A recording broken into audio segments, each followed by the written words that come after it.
Here's what we're covering on our lineup today. Here on The Now, stories shared on Capitol Hill today accusing e-cigarette makers of trying to recruit new smokers, including children. Plus the new social media action to prevent teens from being influenced to vape.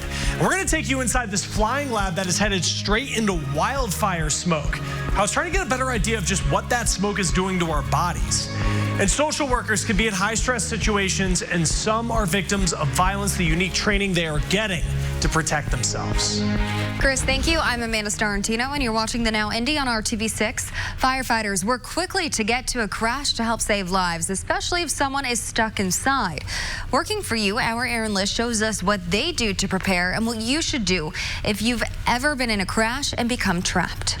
It's crazy. I mean, just to look back. This newspaper has aged, but the image remains of the car crash John Platt survived in 1998. And to see a vehicle that looks like it went through a monster truck rally and that I walked out of it, or I came out of it. He blacked out, but looks back at the tangled SUV after firefighters got him and his friends out. It's something that I look at being grateful for being able to survive. Fire works on these type of crash extractions multiple times a month. All right, now close it. So I got in on the action. Here, watch your fingers. They don't try to pull the victims out. We want to remove the car from around the patient so we can safely take them out. And if you're inside, responders will cover you with a blanket and talk with you to keep you calm. Glass. You're going to be hearing glass break, metal crunching and popping, the noises of our tools that we use to cut open those cars. Did I do it right? You're doing it right. We just usually move at a little faster speed. You can do a few things until first responders arrive. First call 911, says Carmel Fire's Tim Griffin. You know, look for a mile marker if it's on the interstate, know where it's at, give good directions where they're at. And if you can talk to the patient, but you know, there's going to be a lot of fluids, broken glasses, and we don't want them to become part of the situation too. Griffin actually was in the car behind Platt 21 years ago. It's what opened my eyes to what firefighters do. And so every day, you know, that's when we come in, we kind of treat this as, what if it's your best friend? The best friends were able to graduate a week later, which Platt says wouldn't have been possible without the firefighters who helped him that day. They're there to save your life. They're there to help you out, you know, and they're awesome at what they do. In Carmel, Aaron Lish, RTV6. And just after 5:30 on this Wednesday, 5:33 to be exact, I could stare at the downtown canal all day. In the lower right-hand corner of your screen, those are the pedal boats there. That's Ohio and West Street and the fire station. I've actually eaten lunch there before. They're good cooks. And that's all part of the downtown canal. That's great to go walking on. Temperature 79, that's our current mark. Look at how low the humidity is, not an issue. The wind out of the northwest at about 10. Temperatures comfortable everywhere I could point. I'll just let you survey this. Maybe you have the windows open at home. The wind is light. It will stay out of the north. That pretty much guarantees that temperatures are falling back into the 50s tonight. Now at 11, with a clear sky, we're still at 67. The slow warming trend continues. We'll get into that in about 5 minutes. For the first time, Robert Mueller is taking questions about his role as special counsel and his investigation into President Trump and Russian interference in the 2016 election. Corey Rangel catching up on today's heated hearings. Testimony you're about to give is true and correct to the best of your knowledge. In his highly anticipated testimony, former special counsel Robert Mueller faced House lawmakers to talk about his nearly 2-year investigation. All decisions were made based on the facts and the law. For months, President Trump has insisted he did nothing wrong. No collusion, no obstruction. Today, Democrats used the president's own words against him. The report did not conclude that he did not commit obstruction of justice.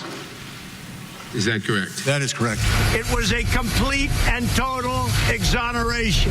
What about total exoneration? Did you actually totally exonerate the president? No. Meanwhile, Republicans attacked the investigation, calling it biased and stacked with people working against President Trump. You hired a bunch of people that did not like the president. It's starting to look like, having desperately tried and failed to make a legal case against the president, you made a political case instead. You put it in a paper sack, lit it on fire, dropped it on our porch, rang the doorbell, and ran. Democrats did get Mueller to say that a Justice Department policy is the reason he did not recommend charges against the president. The reason, again, that you did not indict Donald Trump is because of OLC opinion stating that you cannot indict a sitting president, correct? That is correct. Mueller later clarified his remarks. We did not reach a determination as to whether the president committed a crime. The president could be prosecuted for obstruction of justice crimes after he leaves office, is correct? True. During the hearings, President Trump tweeted saying this has been a disaster for the Democrats and a disaster for the reputation of Robert Mueller. In Washington, D.C., I'm Corey Rangel reporting. All right, Corey, thank you. Let's get back to our lineup. And there is new action today to keep teens away from e-cigarettes. We're going to talk about the big change Facebook and Instagram are making and the stronger regulation that e-cigs could face. You're watching The Now. Come in for great deals now. Welcome back to The Now Indy on RTV6. An investigation is underway after a man told police he was sitting on the toilet when two men broke into his home and tried to rob him. Police rushed to the home in the 1400 block of Columbia Street in Lafayette around 4:30 Sunday afternoon. The victim told Lafayette police he was upstairs in the bathroom using the facilities when two men kicked in his front door and came upstairs to rob him. He told officers one of the men pointed a gun at him and demanded his property, but he could tell it was a fake gun, so he fought back.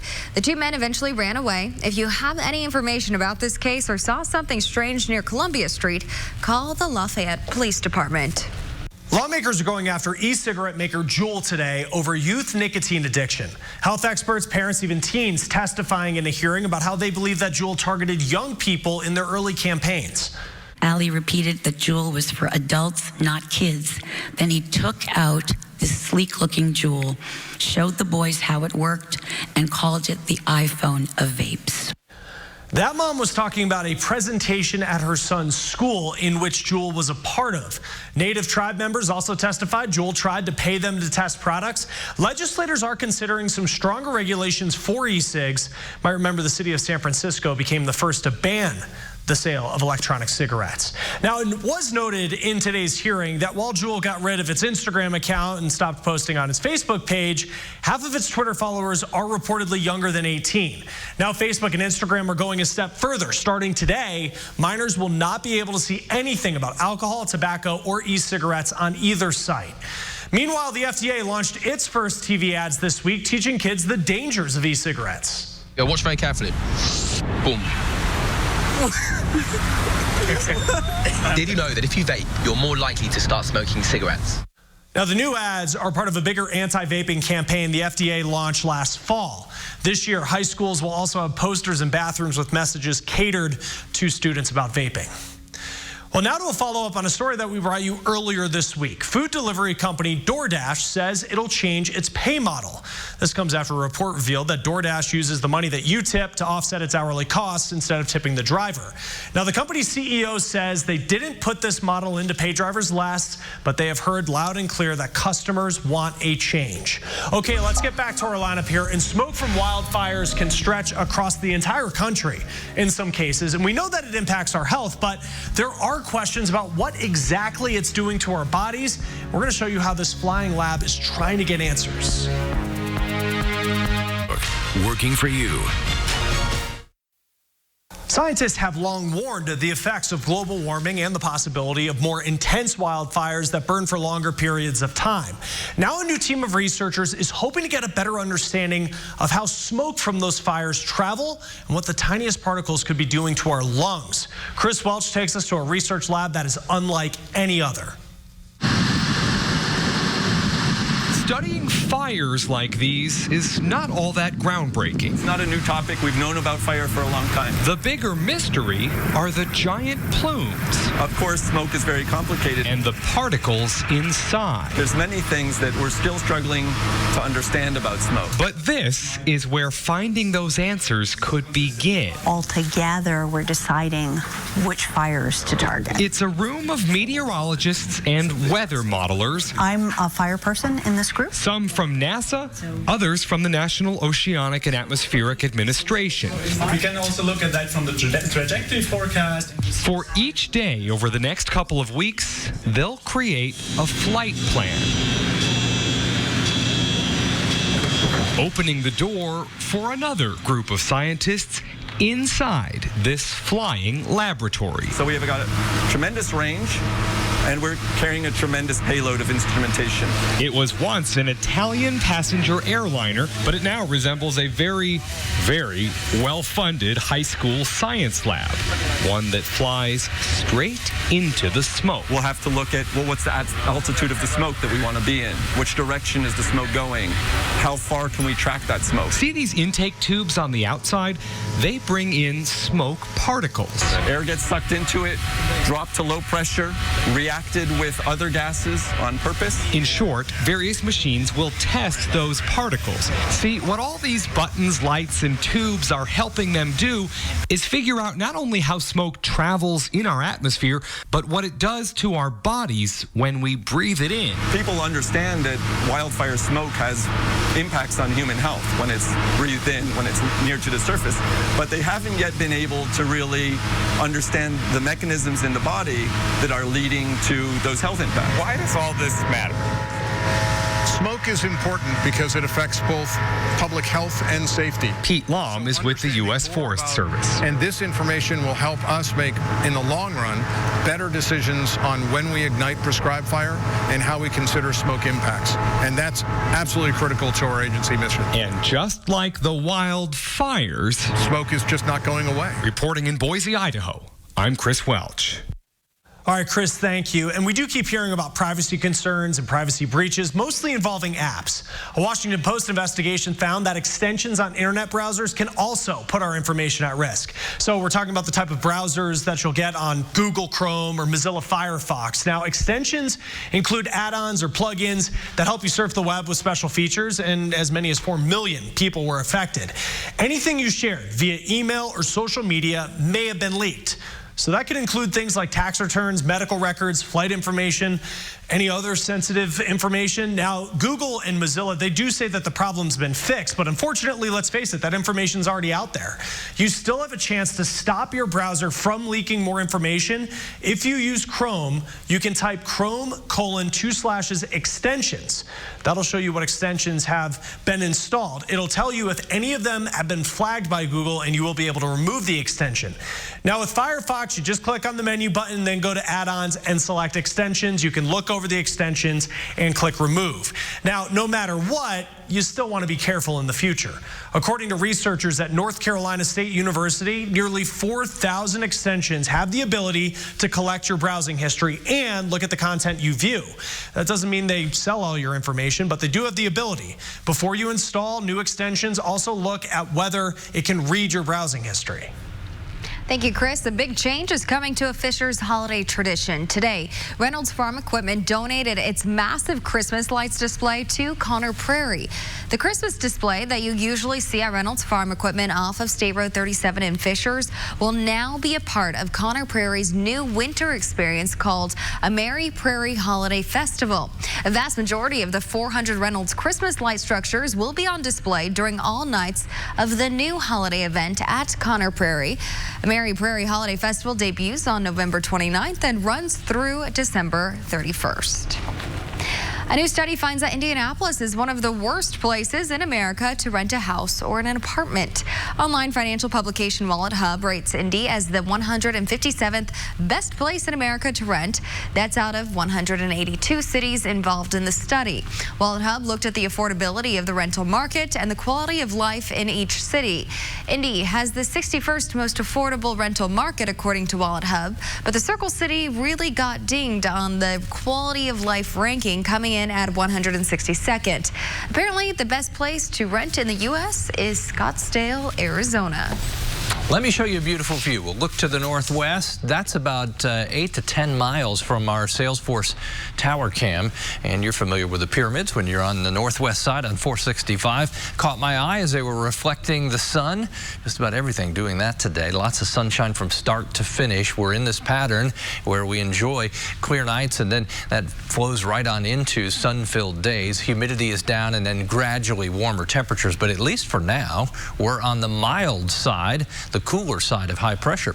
79 in Indy, also in Lafayette. Look at how uniform the temperatures are. You can't find much of a temperature range in all of central Indiana. We've got that north wind. We'll be united again tomorrow. In the 50s, last morning within the 7-day planner where morning lows will be in the 50s, will warm from mid to upper 50s into the low to mid 80s. Lots of sunshine all the way through. The wind will be light. Temperature by the time we get to noon in the upper 70s, 85 the afternoon high temperature from west to east. Everybody about average for this time of year. 85 is our average high, and still with the light wind tomorrow, we fall probably just a little short of that.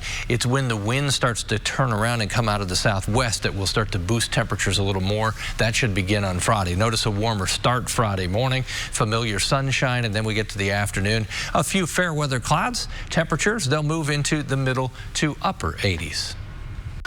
Let's start the Now news feed. UPS wants to use drones more, so it's creating a subsidiary that will focus on drones. It's asking the FAA for approval. Right now, UPS is using drones to deliver medical samples to hospitals in North Carolina. Authorities in Singapore are making a major bust. They found 12 tons of elephant ivory and pangolin scales in shipping containers. Both of those are illegal to sell. A pangolin's kind of like an anteater type animal. This bust overall is worth around $48 million. A Pennsylvania school district is saying no thank you to an offer to pay off lunch debt. The Wyoming Valley West School District sent a letter to parents who were behind on their lunch bills, saying their children could end up in foster care. Now, this comes after the CEO of a coffee company offered to cover the $22,000 tab, and he says the school board president just turned him down. Social work can be dangerous. It can even be deadly. Now those workers are learning skills that can keep them safe. Kai Beach shows us their unique training. I have. Martial arts expert Shannon Hiramasa says most people have never been in a fight. And those that have usually haven't been in a choke your neck, kick you in the groin, try to gouge your eyes out kind of fight. But if attacked, and create that opening. That's how physically grimy she says you need to get to stay alive. Aiming with the bottom part of my fist like I'm stabbing something with an ice pick. Hiramasa and her husband James teach Krav Maga, a self-defense system originally designed for Israeli special forces. We spend a lot of time talking about being aware of your surroundings, aware of situations that might occur. And on the mat during this training session are about a dozen child welfare caseworkers, all of whom are women. Welfare worker Elizabeth Connor has never been in a fight, and she wants to keep it that way. A lot of times you have to go into situations that are high conflict and in a crisis, and you have to be the one to maintain the calm and have people match that calm. Connor says social workers can be in high-stress situations involving families and violence, I'm gonna do what needs to be done. With many social workers becoming victims of violence themselves. Hammer fist! Especially when you're alone after hours in the dark, maybe without any other coworkers or police. Quickly, run! Social work can be dangerous and even deadly. The Bureau of Labor Statistics reports that in 2013, 1,100 social workers were injured as a result of workplace violence. So this training on escapes and elbows may save these women's lives. It's super important as a female to be able to learn how to defend yourself. But Hiramasa says the best fight is a fight that never happens. Come on, let's go, hit it hard. I'm Kai Beach reporting. Keep going. Gotta keep fighting. All right, Kai, thank you. And finally in our lineup, children or pets left in hot cars. It is a huge concern, especially this time of year.